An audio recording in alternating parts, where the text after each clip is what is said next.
Kita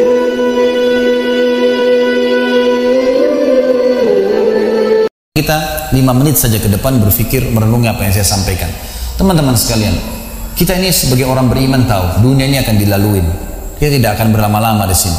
Jangan sampai dunia ini menjadi target utama. Berantem gara-gara tanah, berebutan karena warisan, berebutan karena jabatan, kadang-kadang berebutan hanya karena masalah pasangan hidup. Untuk apa? Untuk apa teman-teman sekalian?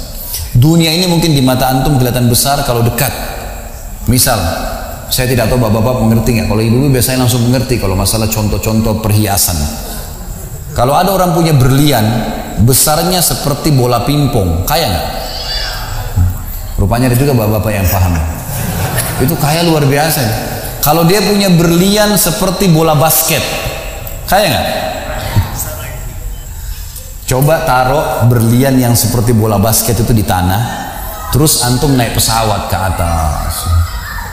Makin jauh, kelihatan orang yang perebutkan tanah 1000 kali 1000 meter, 1 hektar, berapa hektar, tumpah-tumpahan darah. Padahal kalau dia naik pesawat hilang semua tuh. Mobil mewah, bangga-banggaan dengan mereknya. Kalau kita naik pesawat kayak gentong-gentong lagi jalan. Cuma hiasan dunia. Apa yang mau dikejar? Gitu. Seorang mukmin tahu dunia hanya fasilitas saja untuk mengejar akhirat. Akhirat yang abadi teman-teman. Akhirat yang abadi, kejar di sana. Walad darul akhiratu lahiyal hayawan, kata Allah. Darul akhirah, tempat akhirat adalah kehidupan yang abadi. Di akhirat kata Nabi SAW, kalau seorang mukmin masuk ke dalam surga, tidak ada capek, nggak ada gangguan orang, nggak ada sedih, nggak ada penyakit, nggak ada buang air besar, nggak ada buang air kecil. Makanan dan minuman yang dimakan ahli surga yang tidak dibutuhkan oleh tubuhnya akan keluar dalam bentuk keringat yang lebih wangi dari bau kasturi. Gak ada lagi masa tua, gak ada masa anak-anak. Semuanya berumur 33 tahun dan semua laki-laki akan kembali kepada poster ayahnya Adam 60 siku ke langit 27,5 meter, dan semua perempuan kembali kepada poster ibunya Hawa 40 siku ke langit 17,5 meter. Nggak lebih ya daripada itu, dan tidak pendek tidak tinggi. Jadi teman-teman yang pendek nggak usah khawatir. Ini cuma dunia. Sampai orang beriman pun tahu kalau ada orang lahir dalam kondisi fisiknya luar biasa, matanya buta, telinganya tuli, tangannya, kakinya semua putus, gitu kan? Itu tetap bagi orang beriman punya nilai. Karena itu cuma dunia. Begitu dia meninggal, jasadnya akan dimakan oleh tanah. Sebagaimana sabda Nabi SAW, semua jasad kalian akan dimakan oleh tanah kecuali tulang ekor kalian yang darinya Allah akan tumbuhkan kalian. Di akhirat ditumbuhkan jasad yang baru. Itu yang akan hidup bersama kita di surga atau di neraka, gitu kan? Jadi ini cuma dunia sebentar. Untuk apa dikejar, teman-teman sekalian? Ingat, Nabi SAW pernah keluar dalam hadis Bukhari dari masjid beliau, kemudian beliau menggambar kotak. Lalu beliau mengatakan, inilah kotak kehidupan manusia. Seperti meja ini misalnya, inilah kotak kehidupan manusia. Lalu Nabi SAW menggaris dari luar kotak, di bawah kaki beliau, digaris, dilewatin kotak ini sampai melewati kotak tengah, di depan. Panjang. Lalu kata Nabi SAW, ini angan-angan manusia. Ini angan-angannya. Angan-angannya melampaui kehidupannya.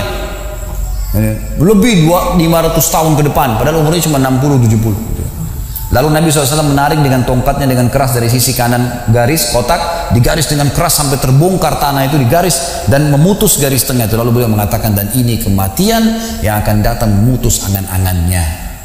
Di Jakarta kemarin teman-teman sekalian, ini bukan nakut-nakutin, tapi di Jakarta kemarin begitu. Ada orang keluar dari mall, kisah nyata, bawa kresek banyak sekali, habis belanja buat keluarganya. Mobilnya Masya Allah mewah luar biasa, super lux, paling mahal. Parkir, begitu melihat tukang parkir, tukang parkirnya sangat senang nih, karena ini orang kaya, pasti dikasih tip yang banyak gitu. Naik di mobilnya, di starter mobil, tidak pakai supir kebetulan, dia nyalain, mobil di depan ada, mobil di belakang ada, jadi terhimpit. Tiba-tiba orang ini tuh starter mobilnya diinjak gas dengan sangat keras, mundur ke belakang, nabrak mobil di belakang, hancur total. Tukang parkirnya pun tadi jadi marah, Pak, apa nggak lihat, sambil marah-marah. Tapi anehnya orang ini gasnya terus kencang, gitu ribut, gitu kan? Maka tukang parkir curiga, dibuka pintu, orang itu sudah meninggal dunia. Teman-teman sekalian, pernah nggak orang ini berpikir dia akan mati pada saat keluar dari mall? Kalau dia tahu dia tidak bakal keluar ke mall tuh. Di depan mata saya pernah ada orang meninggal di rumah sakit ayah saya. Kebetulan di Makassar beliau punya rumah sakit, dan itu di pinggir jalan raya. Sore hari subhanallah ada anak muda Saya pas lagi di teras lantai 2 rumah ayah saya, itu kelihatan jalan raya. Jadi kelihatan orang kejadian ini.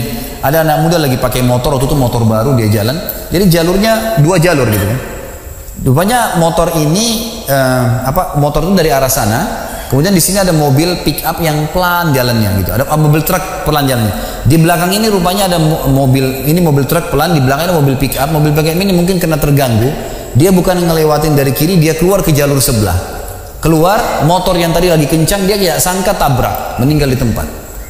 Jatuh tergeletak, motornya dibawa, dicek di rumah sakit ayah saya di klinik, ternyata sudah meninggal dunia. Saya lihat orang itu subhanallah tergeletak.